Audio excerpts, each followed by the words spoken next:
நாளை தமிழக வெற்றி கழகத்தின் வெற்றி தலைவர் ஈரோடு மக்கள் சந்திப்பு நிகழ்த்த இருக்கிறார்.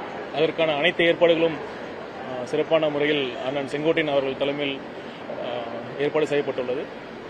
நானும் அதற்கு கலந்து கொள்வதற்காக இன்று கோயம்புத்தூர் வந்துள்ளேன். நாளைக்கு விமானம் மூலம் நாளைக்கு வருவார். நாளைக்கு சார், நிகழ்ச்சி ஏற்பாடுகளில் காவல்துறையோட செயல்பாடு திருப்திகரமாக இருக்குன்னு நினைக்கிறீங்களா? எந்த மாதிரி இருக்கு? அது நீங்களே பார்த்துருப்பீங்க. திமுக இளைஞரணி கூட்டம் நடந்தது. அது 1.5 லட்சம் பேர் கிட்டத்தட்ட வந்திருந்தாங்க. அவங்களுக்குலாம் இந்த அளவுக்கு விதிமுறைகள்லாம் விதிச்சாங்களா இல்லையான்னு உங்களுக்கே தெரியும். தமிழக வெற்றி கழகத்தை பொறுத்தவரைக்கு மட்டும்தான் சேலத்துக்கு பர்மிஷன் கேட்டப்ப கூட கிட்டத்தட்ட 40 கண்டிஷன்ஸ் கேட்டிருந்தாங்க. கடைசி வரைக்கும் கொடுக்கல. ஈரோடுல கூட கிட்ட 80க்கும் மேற்பட்ட கண்டிஷன்ஸ் விதிச்சாங்க. கண்டிப்பா காவல்துறை எந்த அளவுக்கு தடுக்க முடியுமோ அந்த அளவுக்கு தடுக்க தான் முயற்சி பண்ணிட்டு இருந்தாங்க. அதையும் மீறி தான் இந்த ஏற்பாடு செய்யப்பட்டது.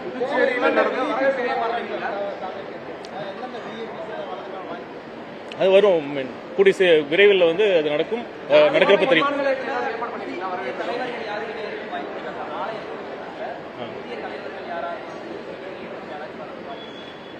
அது நடக்கிறப்ப தெரியும். அது அதிகாரப்பூர்வ அறிவிப்பு வரும்.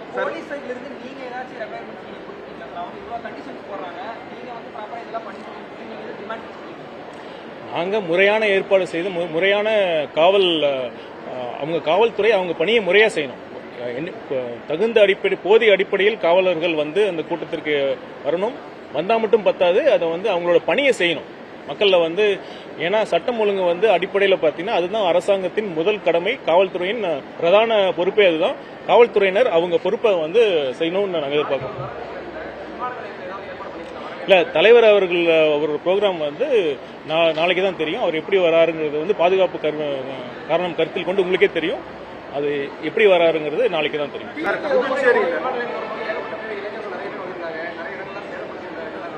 இல்ல, கோவை விமான நிலையத்தில் வராங்க நான் சொல்லவே இல்லை.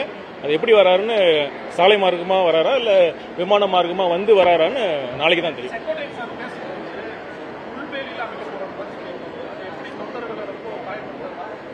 இல்ல, தொண்டர்களே கண்டிப்பாக நாங்கள் அனைத்து தலைமையிலிருந்து ஒரு அறிவிப்பு நேற்றே வந்தது. தொண்டர்கள்லாம் எதெல்லாம் பண்ணணும் எதெல்லாம் பண்ணக்கூடாதுங்கிற ஒரு விதிமுறைகள்லாம் பொதுச் செயலர் அவர்கள் தலைமையில் அது ஒரு அறிக்கை சொல்லியிருந்தாரு.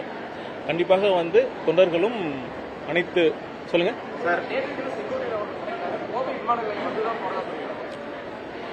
அதுதான் திரும்பவும் சொல்றேன். பாதுகாப்பு காரணங்கள் கருத்தில் கொண்டு தலைவர் அவர்கள் ப்ரோக்ராம் நாளைக்கு தான் தெரியும். புதுச்சேரியில நடந்த மீட்டிங் அப்போ கடைசி நேரத்தில் சில தொண்டர்களை QR கோட் இல்லாதவங்களையும் உள்ள அலோவ் பண்றாங்க. அது சரியா சர்ச்சையாச்சு. அந்த மாதிரி ஈரோட்லயும் ஏதாவது இருக்குமா?